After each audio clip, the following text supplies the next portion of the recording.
Qorxmayın, bura dünya dağılandan sonra dünyanın halı deyil. Bura Rusiyada yerləşən Qudum qəsəbəsidir. Başqa cür bura Anadır 1-də deyirlər. Və ya Maqadan 11 də adlanır bura.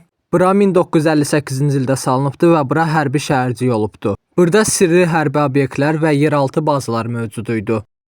Bu hərbi şəhərciyin salınma məqsədi o idi ki, burada nüvə bombaları yerləşdirilsin soyuq müharibə vaxtında və o nüvə bombaları daima hazır olsun. Həmçinin burada o nüvə bombalarına xidmət olunurdu. Onlar daima hazır vəziyyətdə olsun deyə. Buranın iqtisadiyyatı tamamilə Sovet hökumətinin Müdafiə Nazirliyindən asılı idi.